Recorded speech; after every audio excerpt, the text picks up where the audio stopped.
My father stole my college fund and thought I couldn't fight back. He laughed until he got served.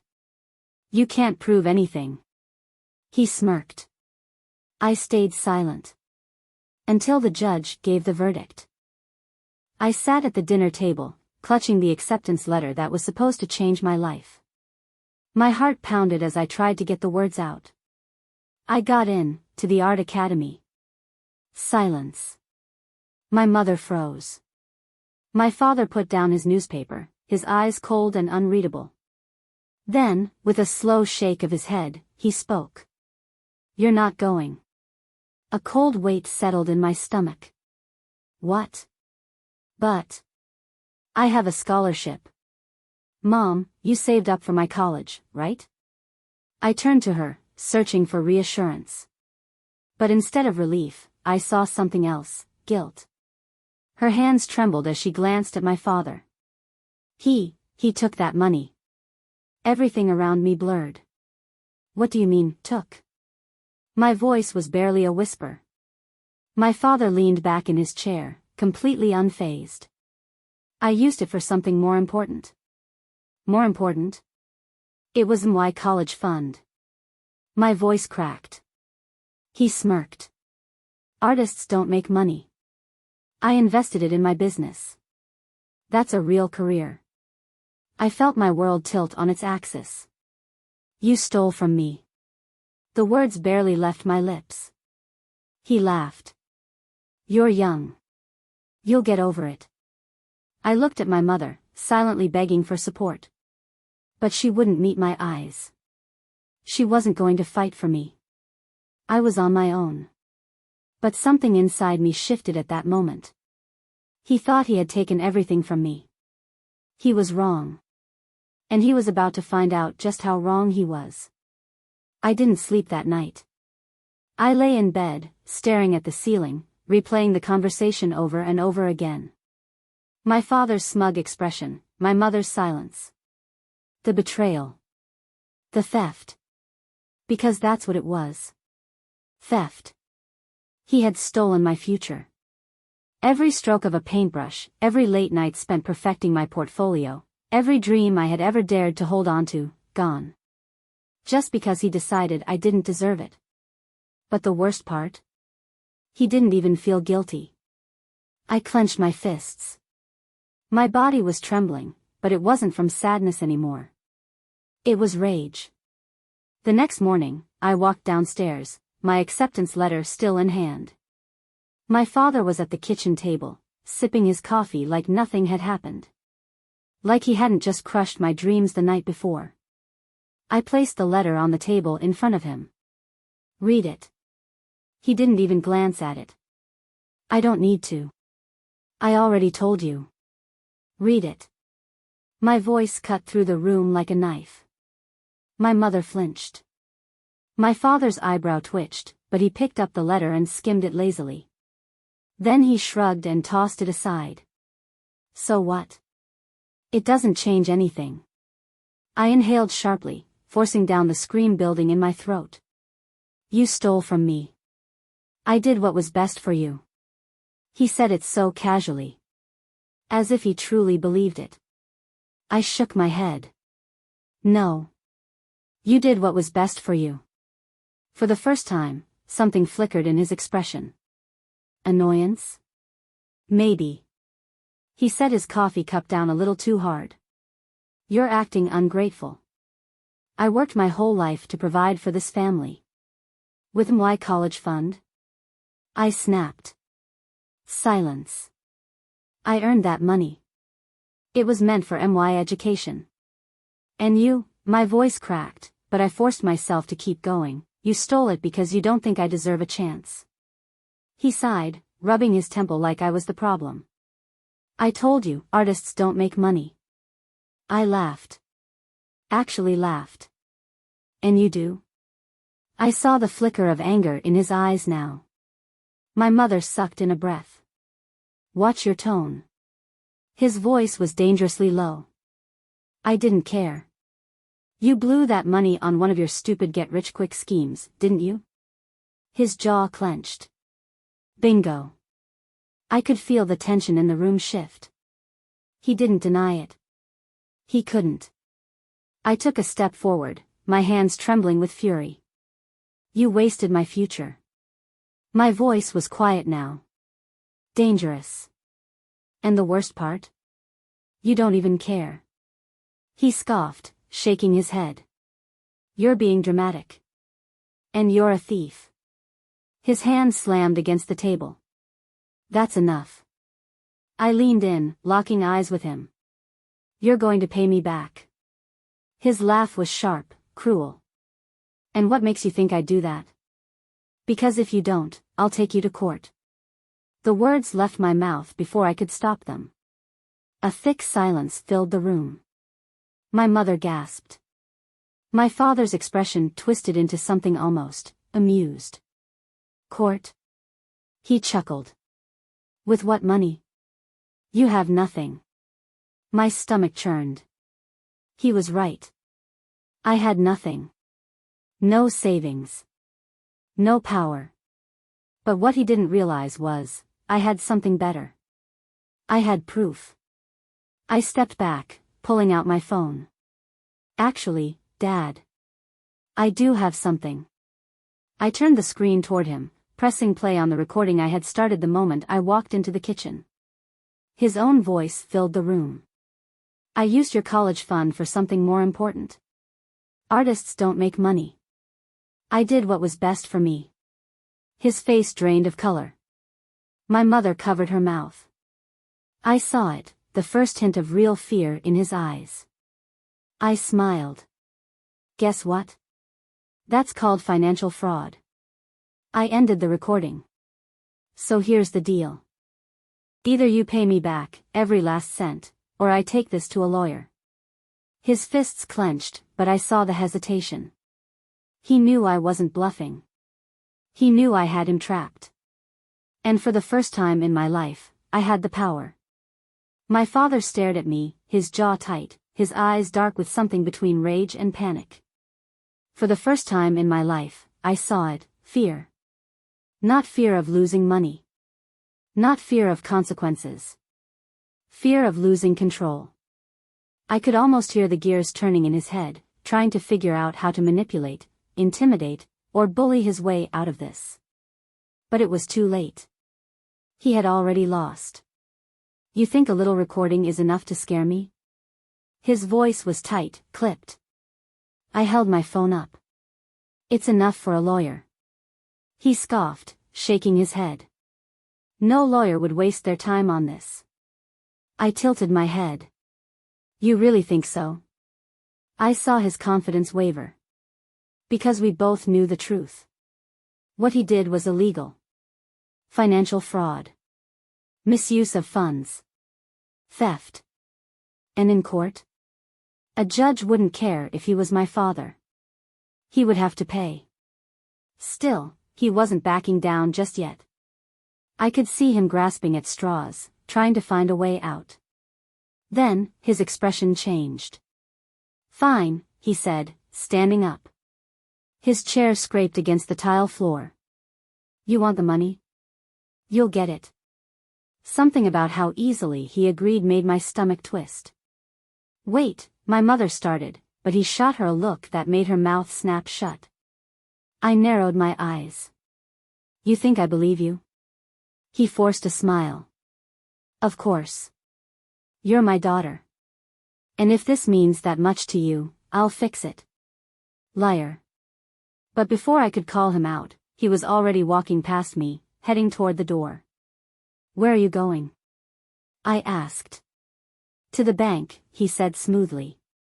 I'll withdraw what I can. He was lying. I knew it. My mother knew it. He had no intention of paying me back. He was just buying time. The moment the front door shut behind him, I turned to my mother. You believe him? I demanded. She hesitated. I don't know. Maybe he's finally realizing. I shook my head. No. He's stalling. She exhaled shakily, running a hand through her hair. Then what do we do? My mind was already racing. I needed leverage. The recording was good, but if my father was smart, he'd find a way to weasel out of it, claim it was taken out of context, say I was twisting his words. I needed something solid. Then it hit me. The bank statements. I turned to my mother.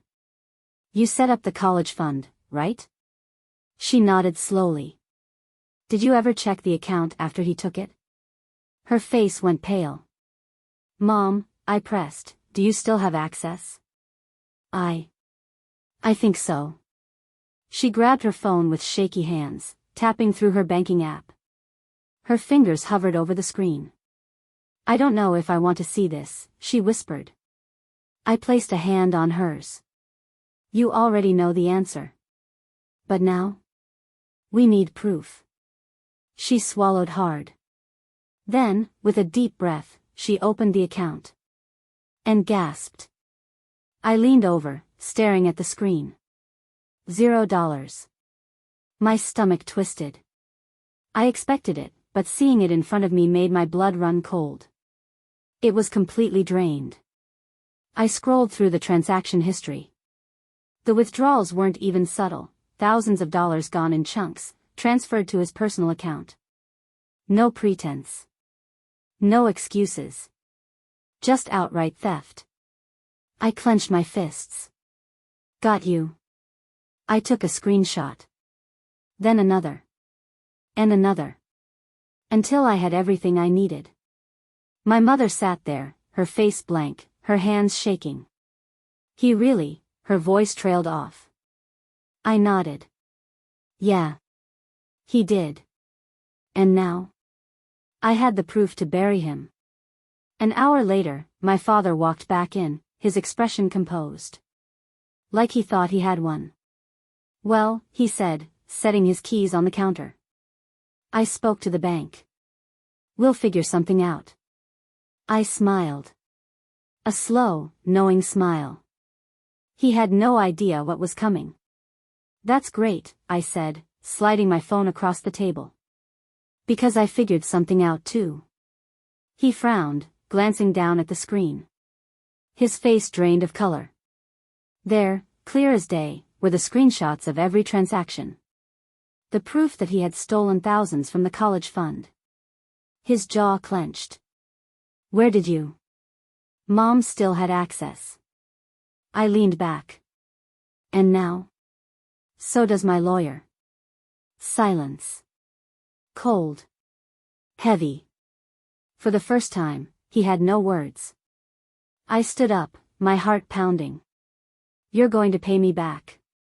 His hands clenched into fists. And if I don't? I tilted my head. Then you'll go to court. His breathing was sharp now, controlled anger barely contained. You really think you can take me down? I smiled. I don't think. I know. And for the first time in my life, he knew it too. My father sat there, his fists clenched, his face pale. He stared at the phone screen, the proof of his theft, displayed in black and white. For the first time, he wasn't the one in control. And he knew it. You think this means anything? He scoffed, but his voice lacked the usual confidence. This is just a misunderstanding. I raised an eyebrow. A misunderstanding? I tapped on the screen, scrolling through the transactions. $5,000, withdrawn. $3,200, withdrawn. $7,500, transferred to your personal account. Each entry was a nail in his coffin. Looks pretty clear to me, I said.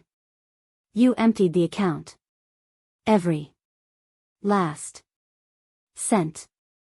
His jaw clenched. I told you. I needed it. For the family. I laughed. Actually laughed. Really? I gestured around the room. Because I don't see anything new in this house. No emergency expenses. Nothing for Mom. So tell me, where did it go? A flicker of something in his expression. Guilt. He knew I was right. But my father wasn't the type to admit defeat easily. Instead, he shifted tactics. "You're my daughter," he said, his voice softer now. "Do you really want to destroy your own father over this?" There it was. The guilt trip. I had seen him do this before, to my mom, to his business partners, to anyone who challenged him. Make them feel bad. Make them feel like the villain. But I wasn't falling for it. "You didn't think twice about destroying my future," I shot back. His eyes darkened. "It's not the same." I folded my arms. "No? Because from where I'm standing, it looks exactly the same." His breathing was sharp now. He was losing ground, and he knew it. I had him backed into a corner. Now, it was time to finish this. "I'm giving you two choices," I said, keeping my voice steady. His eyes narrowed. "One, you pay me back. Every cent. No excuses." His nostrils flared. "Or two, I take this to court." Silence. A thick, suffocating silence. My mother sat frozen, her eyes darting between us. My father exhaled slowly. Calculating. I could see him running the numbers in his head. If I took him to court, he wouldn't just lose the money, he could face serious consequences. His reputation. His finances. His business. All of it at risk. And he knew it. Finally, he spoke. "I need time." I crossed my arms.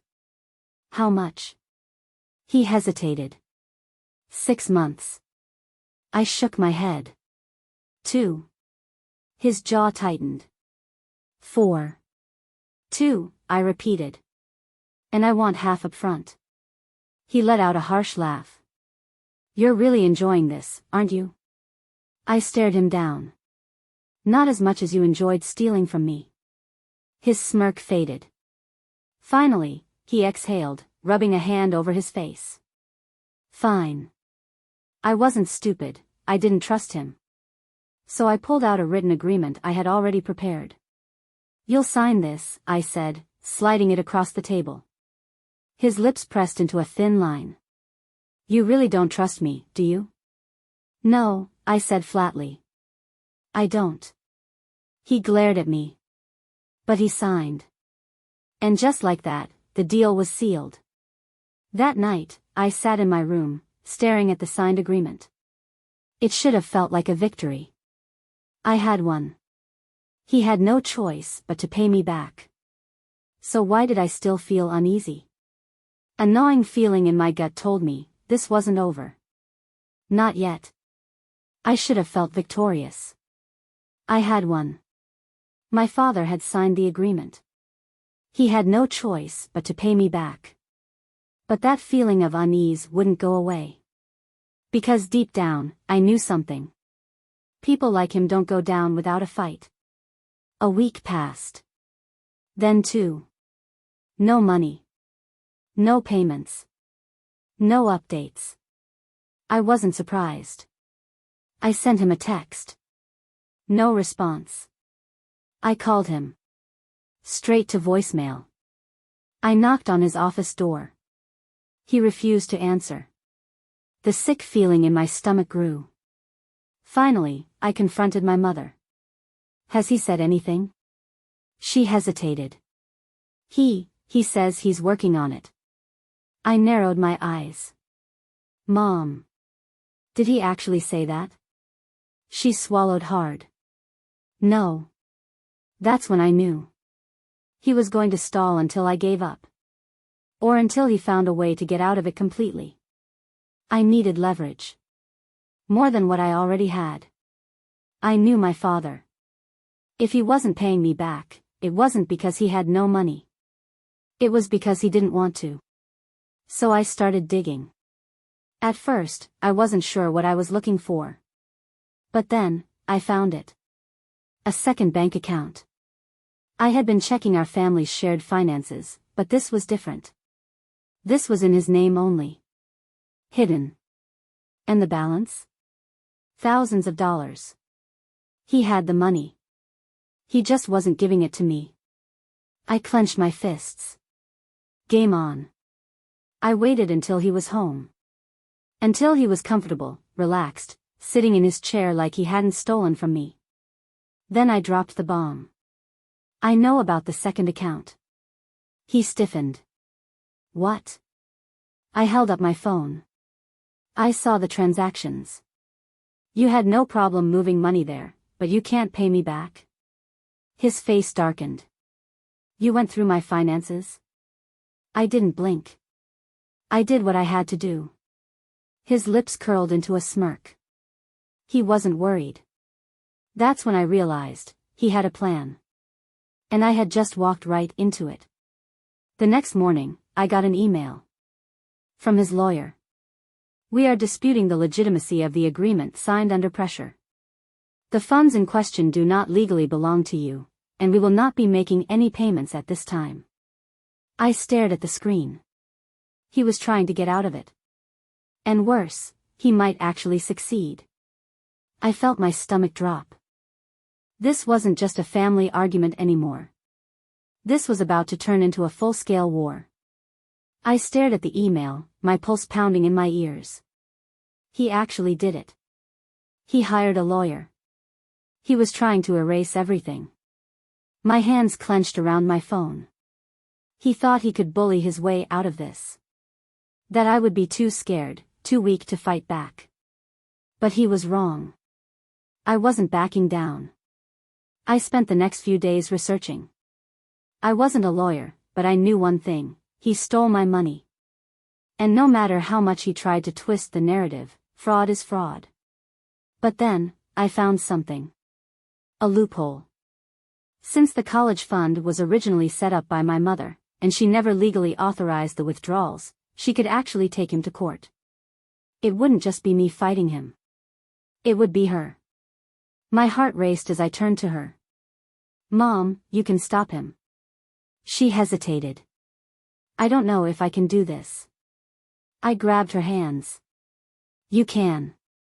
He thinks he can get away with this because he's always been in control. But you have the legal right to go after him. I saw the war in her eyes. She had spent years being silent. Letting him get away with everything. But then, finally, she whispered. Let's do it. The next morning, we met with a lawyer. A real one. Not my father's scam artist. And within 48 hours, the lawsuit was filed. He wasn't just being sued for breach of contract. He was being sued for misappropriation of funds and fraud. If he lost, he wouldn't just have to pay me back. He could lose everything. It took less than a day for my father to find out. I was in my room when I heard it, the front door slamming open. Footsteps. Fast. Angry. Then, a furious voice. You think you can do this to me? I turned to see him standing in the doorway, his face red with rage. But I didn't flinch. I just stared at him, calm. You did this to yourself. He let out a harsh laugh, shaking his head. You have no idea what you've started. He was trying to scare me. To make me back down. But it wasn't working. I think, I said, meeting his glare, I just ended it. The court date was set. My father tried everything to stall it, delay tactics, fake apologies, even trying to manipulate my mother. But it didn't work. For the first time in his life, he had no way out. He had underestimated me. And soon, he was going to pay the price. The day had come. I sat in the courtroom, my hands gripping the edge of the table. My mother was beside me, her face pale but determined. Across the room, my father sat with his lawyer, his expression unreadable. He looked confident. Like he still thought he could win. But I wasn't here to argue. I was here to end this.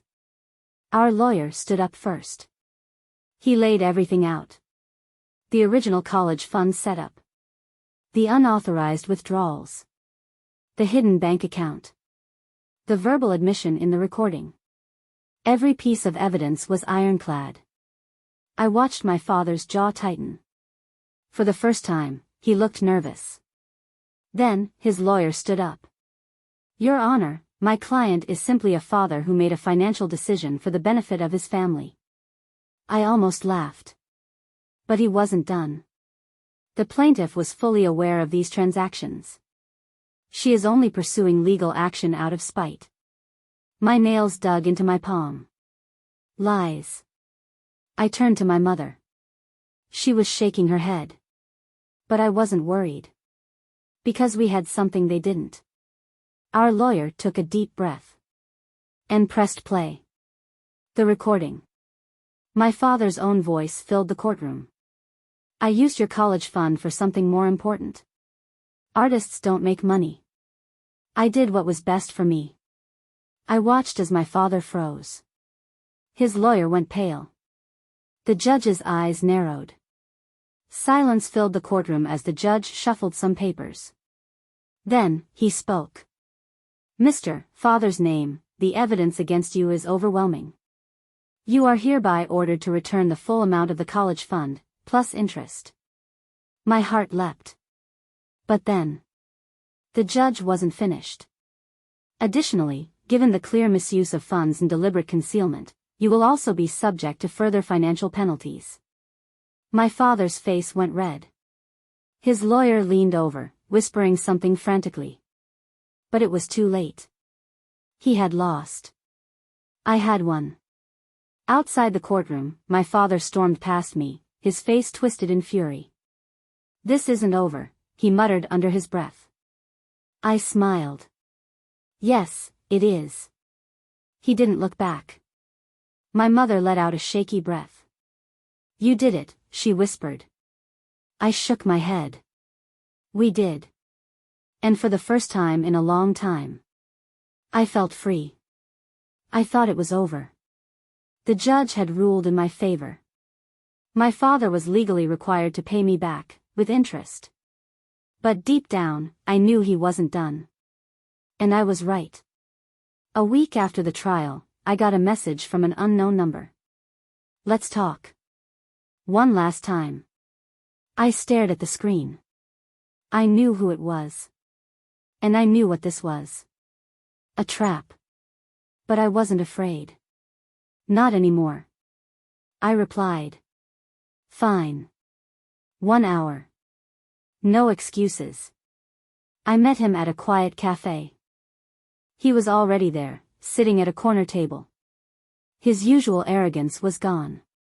He looked tired. But I didn't let that fool me. I sat down. What do you want? He exhaled sharply. You got what you wanted. The money. My reputation ruined. Was that enough? I didn't blink. You did that to yourself. His jaw clenched.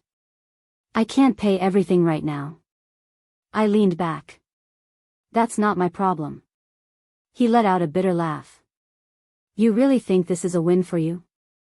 You tore this family apart for a few $1,000s. I felt my hands tighten into fists. But I stayed calm. Because I saw it now. He wasn't here to apologize. He wasn't here to fix things. He was here to make me feel guilty. To manipulate me, one last time. I took a deep breath. Then, I spoke. You could have done the right thing. But instead, you lied. Stole. Manipulated. And now? You're facing the consequences. He looked away. I stood up. This is the last time we talk. You'll pay me, or the courts will take it from you. Either way, I'm done. He said nothing. I turned and walked away, leaving him there. For the first time, I felt free. A few months later, the payments came through. Slowly, but surely, I got my money back. I went to art school. I built a life, without him. And when I finally graduated, I looked around at everything I had accomplished and realized. I never needed his approval. I just needed to believe in myself. And I did.